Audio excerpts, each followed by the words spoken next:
आज black and white में हम सबसे पहले आपको बृजभूषण शरण सिंह के खिलाफ विरोध प्रदर्शन कर रहे पहलवानों के बिल्कुल नए दांव के बारे में बताएंगे और ये विश्लेषण करेंगे कि इन खिलाड़ियों ने धरने के लिए नौकरी से छुट्टी ली है या अब नौकरी के लिए धरने से छुट्टी ली है, क्योंकि अब ये तीनों ही खिलाड़ी भारतीय रेल में अपनी सरकारी नौकरी पर वापस लौट आए हैं। ये तस्वीरें जो अभी आप देखेंगे ये साक्षी मलिक की हैं, जिन्हें लंबे समय के बाद आज फिर से रेलवे में अपने कार्यभार को उन्होंने संभाल लिया और उनकी ही तरह बजरंग पूनिया और विनेश फोगाट भी रेलवे में अपनी अपनी नौकरी पर लौट आए। ये उनके दफ्तर की तस्वीरें आप देख सकते हैं। और सबसे बड़ी बात यह है कि जब इन खिलाड़ियों ने वापस भारतीय रेल में अपनी नौकरी ज्वाइन की, उस दौरान ऐसी खबरें आई कि इन खिलाड़ियों ने बृजभूषण शरण सिंह के खिलाफ अपने आंदोलन को अब समाप्त कर दिया है और साक्षी मलिक इस आंदोलन से खुद पीछे हट गई हैं। तो पहले कई घंटे तक यह खबर चलती रही और लोगों को भी यह लगा कि शायद कोई कॉम्प्रोमाइज फॉर्मूला निकला है और ये जो खिलाड़ी हैं ये वापस अपनी सरकारी नौकरियों पर लौट आए हैं। इसका यही मतलब है कि अब इन्होंने अपना विरोध प्रदर्शन वापस ले लिया होगा। लेकिन इन खबरों के थोड़ी ही देर के बाद साक्षी मलिक ने खुद ट्वीट करके इन खबरों का खंडन किया और कहा कि इंसाफ के लिए उनकी लड़ाई जारी रहेगी और वो इस लड़ाई में पीछे नहीं हटेंगी। फिर उन्होंने ये भी लिखा कि बृजभूषण शरण सिंह के खिलाफ यौन शोषण का आरोप लगाने वाली महिला पहलवानों ने अपनी एफआईआर वापस नहीं ली है, ना ही अपना बयान बदला है और ये एक अफवाह है। साक्षी मलिक के अलावा बजरंग पूनिया और विनेश फोगाट ने भी बिल्कुल यही ट्वीट किया और इन खिलाड़ियों ने यह बात भी कही कि अगर इंसाफ के लिए उन्हें अपनी इस सरकारी नौकरी को त्यागना भी पड़ा तो वह ऐसा करने में जरा भी देर नहीं लगाएंगे। और यही बात हमने भी इन खिलाड़ियों को, आपको याद होगा, कुछ दिन पहले सुझाव के तौर पर कही थी। आपको याद होगा पिछले ही हफ्ते हमने कहा था कि इन खिलाड़ियों को अपने मेडल गंगा में विसर्जित करने की बजाय अपनी सरकारी नौकरी को त्याग देना चाहिए, क्योंकि ऐसा कैसे हो सकता है कि आप जिस सरकार का विरोध कर रहे हैं उसी सरकार की नौकरी भी करना चाहते हैं। एक तरफ उसी सरकार की नौकरी से छुट्टी लेकर उसी सरकार के खिलाफ प्रदर्शन कर रहे हैं और दूसरी तरफ उसी सरकार की नौकरी भी करना चाहते हैं, उसी सरकार से तनख्वाह भी लेना चाहते हैं। तो अगर उन्हें वाकई अपना विरोध प्रदर्शन जारी रखना है तो उन्हें सबसे पहले अपनी सरकारी नौकरी त्यागनी चाहिए। ये एक सुझाव हमने उन्हें दिया था और हमने कहा था कि मेडल्स को गंगा में बहाने का कोई फायदा नहीं है, उन्हें ऐसा बिल्कुल नहीं करना चाहिए। ये तीनों प्रदर्शनकारी खिलाड़ी ऐसे समय में अपनी सरकारी नौकरी पर वापस लौटे हैं जब रविवार को ही इनकी मुलाकात गृह मंत्री अमित शाह से उनके घर पर हुई। यानी ये तीनों ही लोग गृह मंत्री अमित शाह से मिलने के लिए कल रात को उनके घर गए और ये बात खुद साक्षी मलिक ने भी मानी है और उनके पति सत्यव्रत कादियान ने भी कहा है कि इस बैठक में उन्हें कोई ठोस आश्वासन नहीं मिला।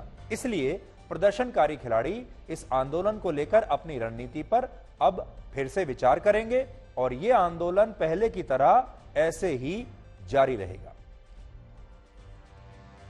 जो ये अफवाहें उड़ रही हैं ये हमारे प्रोटेस्ट को कमज़ोर करने के लिए जो है ये फेक न्यूज़ बनाई जा रही हैं। हम सब आपको बताना चाहते हैं, जो आप हमेशा हमारी सपोर्ट में खड़े रहे हो, कि हमारा जो ये आंदोलन है सत्याग्रह है। जब तक न्याय नहीं मिल जाता हम इसको लड़ते रहेंगे। तो किसी भी फेक न्यूज़ पर आप बिल्कुल भी ध्यान मत दीजिए, क्योंकि हमारी लड़ाई जो है सच्चाई की है और हमें इसको लड़ना है और जब तक इंसाफ नहीं मिलता हम लड़ते रहेंगे। आज चली के भाई इन्होंने नौकरी ज्वाइन कर ली। भाई हम इतने दिनों से यही जो है चीख चीख के कह रहे हैं कि हमारी लड़ाई बृजभूषण सिंह के खिलाफ है, रेसलिंग फेडरेशन के अध्यक्ष के खिलाफ है और रेसलिंग को जो है साफ करने की लड़ाई है।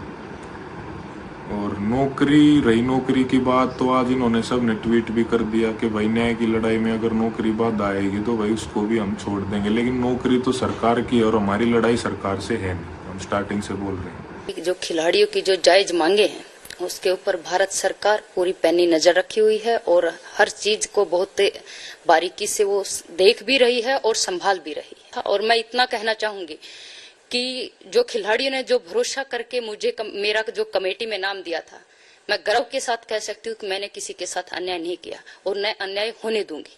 ये भी मैं कह रही हूँ कि अन्याय होने भी नहीं दूंगी। और वो विश्वास रखे सभी खिलाड़ी, लेकिन किसी ना किसी पे तो आपको भरोसा करना पड़ेगा। चाहे एज ए खिलाड़ी आप भरोसा करिए, चाहे माननीय प्रधानमंत्री नरेंद्र मोदी जी पे करिए, चाहे गृह मंत्री अमित शाह जी पे करिए, न्यायालय पे करिए, पुलिस पे करिए, लेकिन आपको भरोसा करना पड़ेगा। तो आपने अभी बबीता फोगाट का ये बयान सुना। बबीता फोगाट और विनेश फोगाट ये दोनों चचेरी बहनें हैं। अब देखिए कि चचेरी बहनें तो हैं, लेकिन अब ये आमने सामने हैं, अलग अलग कैंप्स में हैं। जो निगरानी कमेटी बनी थी, बबीता फोगाट उसकी सदस्य हैं और वो खुद ये कह रही हैं कि किसी के साथ कोई नाइंसाफी नहीं होने देंगी। लेकिन अब उनकी ही चचेरी बहन विनेश फोगाट को बबीता फोगाट की इस बात पर यकीन नहीं है। तो आगे बढ़ने से पहले आपको जो समझना है वो ये कि कल अचानक ये तीनों खिलाड़ी गृह मंत्री अमित शाह के घर पहुंच जाते हैं। उसके बाद वहां इनकी अमित शाह के साथ बैठक होती है और बैठक के बाद अब आप आज अगर आप इनके बयान देखेंगे तो आपको ये एक आभास होगा कि आज इनके बयान और इनकी भाषा थोड़ी बदली बदली सी है। आज ये साफ साफ कह रहे हैं कि हमारी लड़ाई तो सरकार से है ही नहीं। अब ये कह रहे हैं हम सरकार से नहीं लड़ रहे और हमारी लड़ाई तो सिर्फ बृजभूषण सिंह के खिलाफ है और हमारी लड़ाई कुश्ती में सफाई करने को लेकर है। सरकार से हमें कोई शिकायत नहीं है, हमारी लड़ाई सरकार से नहीं है। जबकि कल तक इनके तेवर बिल्कुल अलग थे। कल तक इनका जो मंच था वो नरेंद्र मोदी की आलोचनाओं के लिए इस्तेमाल हो रहा था, इस सरकार की आलोचनाओं के लिए इस्तेमाल हो रहा था और जितनी मोदी विरोधी ताकतें हैं वो सारी की सारी इनके मंच पर मौजूद थी और इनके मंच का इस्तेमाल करके वो सीधे प्रधानमंत्री मोदी की सीधे सीधे आलोचना कर रही थी। अब अमित शाह से मिलने के बाद इनके तेवर में दो फर्क आए हैं। पहला, ये कहते हैं कि हमारी सरकार से कोई लड़ाई न थी न है, ये एक बड़ा बदलाव है। दूसरा बड़ा बदलाव ये है कि अब ये अपनी अपनी सरकारी नौकरियों पर पहुंच गए हैं, सरकारी नौकरी ज्वाइन कर ली है। इसका मतलब क्या है? अब इन्हें हर रोज नौकरी पर जाना होगा, हर रोज अपने दफ्तर जाना होगा और इस कारण से अब ये किसी धरने प्रदर्शन पर नहीं बैठ पाएंगे, कोई विरोध प्रदर्शन नहीं कर पाएंगे, क्योंकि विरोध प्रदर्शन करने के लिए अब इन्हें अपने सरकारी दफ्तर से पहले छुट्टी लेनी पड़ेगी। जब छुट्टी लेंगे तो बताना पड़ेगा कि छुट्टी क्यों ले रहे हैं और क्या ये अपने सरकारी एम्प्लॉयर को यानी भारतीय रेल को ये लिखकर बताएंगे कि हम छुट्टी इसलिए ले रहे हैं सरकारी काम से क्योंकि हमें इसी सरकार के खिलाफ धरने पर बैठना है। तो फिर छुट्टी कैसे मिलेगी? तो अब आप समझ सकते हैं कि ये असल में बदलाव आपको दिखाई ना दे रहा हो, लेकिन बहुत बड़ा बदलाव पिछले 24 घंटे में आ चुका है, क्योंकि अब ये खिलाड़ी सरकारी मुलाजिम बन चुके हैं। थे तो पहले भी, लेकिन अब इन्हें दफ्तर भी जाना पड़ेगा, किसी भी और रेलवे के 12 लाख सरकारी मुलाजिम की तरह। अब हम आपको यह बताते हैं कि ऐसे मामलों में जब रेलवे या किसी भी दूसरे सरकारी विभाग या मंत्रालय द्वारा खिलाड़ियों को एक खास पद पर नियुक्त किया जाता है तो इस नौकरी में खिलाड़ियों को किस प्रोटोकॉल का पालन करना होता है और यह प्रोटोकॉल क्या होता है। उदाहरण के लिए इस मामले में बजरंग पुनिया, विनेश फोगाट और साक्षी मलिक तीनों ही खिलाड़ी रेलवे में गजेटेड ऑफिसर के पद पर तैनात हैं, जिसे हम ओएसडी का पद कहते हैं, ऑफिसर ऑन स्पेशल ड्यूटी। इसका मतलब होता है ऑफिसर ऑन स्पेशल ड्यूटी।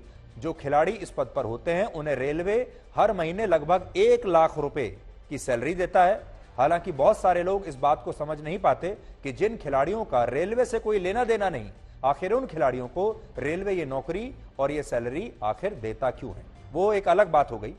तो बड़ी बात यह है कि इन्हें ओएसडी के पद पर रखा गया है और ओएसडी का पद ऐसा होता है कि ओएसडी को किसी भी विभाग में लगाया जा सकता है और किसी भी प्रोफाइल का कोई भी काम उन्हें दिया जा सकता है। इसीलिए उनको कहते हैं ऑफिसर ऑन स्पेशल ड्यूटी। उन्हें कहीं भी कोई स्पेशल ड्यूटी दी जा सकती है। इसकी दो वजहें होती हैं कि रेलवे ने क्यों रखा। पहली वजह, खिलाड़ियों को प्रोत्साहित करना। सरकार चाहती है कि खिलाड़ियों को प्रोत्साहित किया जाए। ऐसे खिलाड़ी जिन्होंने हमारे देश का नाम रोशन किया है उन्हें पुरस्कार के रूप में सरकारी नौकरी दी जाती है ताकि वो जीवन भर उनके पास एक उन्हें तनख्वाह मिलती रहे और एक इनकम का साधन रहे। दूसरी वजह है, इन खेलों में इन खिलाड़ियों की मदद से रेलवे को भी एक उचित स्थान मिलता है। यानी जो भी सरकारी विभाग या कंपनी इन्हें लेती है वो फिर जो बड़े बड़े टूर्नामेंट्स होते हैं ये रेलवे की टीम की तरफ से खेलते हैं, जिससे रेलवे को भी फायदा होता है। जब किसी खिलाड़ी को रेलवे में ओएसडी के पद पर नियुक्त किया जाता है तो इस दौरान उक्त खिलाड़ी को अपनी नौकरी के दौरान कुछ नियमों का पालन करना होता है। जैसे इन खिलाड़ियों को रेलवे को ये नोटिफाई करना होता है कि किस समय अवधि में वो क्या कर रहे हैं। और नौकरी के दौरान अगर कोई खिलाड़ी किसी राष्ट्रीय या अंतर्राष्ट्रीय प्रतियोगिता में भाग ले रहा है तो वो रेलवे को इसके बारे में नोटिफाई करेगा और इस आधार पर उस खिलाड़ी को अपनी नौकरी के दौरान सरकारी कामकाज से दफ्तर आने जाने से छूट मिल जाती है। इसके अलावा वो खिलाड़ी ट्रेनिंग के लिए या किसी कैंप में हिस्सा लेने के लिए और विशेष मौकों पर छुट्टी लेने के लिए भी रेलवे से आग्रह कर सकता है और रेलवे को इसमें कभी भी कोई आपत्ति होती भी नहीं है। तो चाहे ये 3 खिलाड़ी हों या बाकी के खिलाड़ी हों, असल में ये खिलाड़ी जब अपनी प्रैक्टिस कर रहे होते हैं तो ये आप जानते ही हैं लगातार बहुत ही अनुशासित जीवन जीते हैं, स्टेडियम में या कहीं भी प्रैक्टिस करते हैं लगातार, फिर इनके कैंप्स लगते रहते हैं और फिर ये प्रतियोगिताओं में जाते हैं। इस दौरान ये रेलवे को बता देते हैं कि हम दफ्तर नहीं आ पाएंगे, हम प्रैक्टिस कर रहे हैं या कैंप में हैं या किसी कंपटीशन में हैं और इन्हें रेलवे पूरी इजाजत देता है कि आप अपनी तैयारी कीजिए, अच्छा प्रदर्शन कीजिए, देश के लिए मेडल लाइए और आपको दफ्तर आने की कोई जरूरत नहीं है, आपकी सैलरी आपके घर आती रहेगी। लेकिन अगर कोई खिलाड़ी खेल प्रतियोगिता में भी हिस्सा ना ले रहा हो, नियमित रूप से अपनी ट्रेनिंग भी ना कर रहा हो, किसी कैंप का भी हिस्सा ना हो, तो फिर खिलाड़ियों को नोटिस जारी कर दिया जाता है और तब अक्सर नोटिस में खिलाड़ियों से पूछा जाता है कि वो किस वजह से अपनी नौकरी से गायब हैं, किस वजह से नौकरी पर नहीं आ रहे हैं और खिलाड़ी अगर संतोषजनक जवाब नहीं देता तो उसके खिलाफ फिर उचित कार्रवाई भी होती है, क्योंकि कोई भी विभाग या सरकार बिना काम के किसी को भी सैलरी क्यों देगी। अब हो सकता है कि ये सभी खिलाड़ी पिछले कई महीनों से आंदोलन कर रहे हैं, आप तो जानते हैं इस साल जनवरी से इनका आंदोलन चल रहा है और उस दौरान रेलवे का इन्हें कोई नोटिस आया हो, इसके बाद इन्हें नौकरी पर लौटना पड़ा हो सकता है ऐसा। तो अभी इनकी जो स्टेटस है पिछले कई महीनों से वो ये है कि ये ना तो नौकरी पर जा रहे हैं, दफ्तर नहीं जाते, ना ये अपने खेलों की तैयारी कर रहे हैं यानी प्रैक्टिस भी नहीं कर रहे, ना ही किसी कोचिंग कैंप का हिस्सा हैं और ना ही किसी प्रतियोगिता में हिस्सा ले रहे हैं। ये असल में धरने पर बैठे हैं। तो धरने पर बैठने के लिए कोई भी सरकारी विभाग इन्हें छुट्टी क्यों देगा? क्योंकि आज तीनों प्रदर्शनकारी खिलाड़ी एक साथ नौकरी पर लौटे हैं। इसलिए आज यहां एक सवाल है, वो ये कि इन खिलाड़ियों ने धरने पर बैठने के लिए सरकारी नौकरी से छुट्टी ली थी या अब नौकरी पर जाने के लिए इन खिलाड़ियों ने कुछ दिनों के लिए अपने धरने से छुट्टी ले ली है? ये एक बड़ा सवाल है, क्योंकि ये सरकार से सरकारी नौकरी से छुट्टी लेकर धरने पर बैठे थे और अब उस धरने को थोड़े दिन रोककर सरकारी नौकरी पर वापस जा रहे हैं।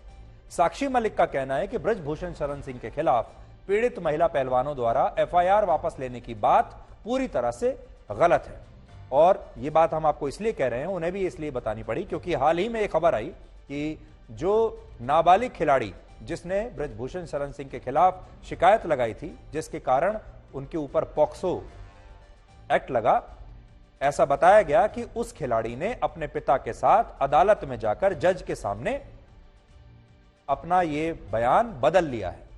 सूत्रों से हमें यह पता चला है कि हो सकता है इसमें कुछ सच्चाई भी हो और ऐसा बताया जा रहा है कि जिस नाबालिग खिलाड़ी की शिकायत पर ब्रजभूषण के खिलाफ पॉक्सो एक्ट में एफआईआर दर्ज हुई, उसी नाबालिग पीड़िता ने 2 जून को दिल्ली की पटियाला हाउस कोर्ट में जज के सामने अपनी शिकायत वापस ले ली और इस पूरी प्रक्रिया के दौरान यह नाबालिग लड़की अपने पिता और दादा के साथ अदालत में अपना बयान दर्ज कराने के लिए स्वयं मौजूद थी।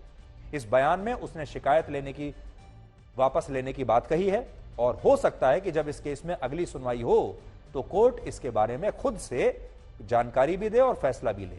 लेकिन अभी तीनों प्रदर्शनकारी खिलाड़ी इस खबर को एक अफवाह बता रहे हैं, कह रहे हैं कि यह झूठ है और खुद उस पीड़ित लड़की के पिता ने भी सामने आकर यह बात कही है कि उन्होंने किसी भी अदालत में अपने बयान को वापस नहीं लिया है। यानी अब हर रोज इस मामले में कुछ ना कुछ ऐसा हो रहा है जिससे गुत्थी और सुलझती जा रही है और उलझती जा रही है और इसमें ब्लैक एंड व्हाइट को देखना और उसे समझना लगातार मुश्किल होता जा रहा है। अब समझ में नहीं आता है कि क्या ब्लैक है और क्या व्हाइट है। हर रोज नई खबरें आ रही हैं, फिर उनका खंडन होता है और अब कुछ और दिन लगेंगे जब आपको पूरी बात समझ में आ जाएगी। लेकिन आज जो 2 बात समझ में आ रही हैं वो ये कि इन खिलाड़ियों ने सरकार के खिलाफ बोलना बंद कर दिया है। अब ये कह रहे हैं कि सरकार से हमें कोई परेशानी नहीं है, जो कि पहले इन्हें थी। और दूसरा, ये अब अपनी अपनी सरकारी नौकरियों पर वापस लौट आए हैं और अब इन्हें नियमित रूप से अपने कार्यालय जाना पड़ेगा, काम करना पड़ेगा, इसलिए अब इन्हें शायद धरने पर बैठने की इजाजत सरकार न दे।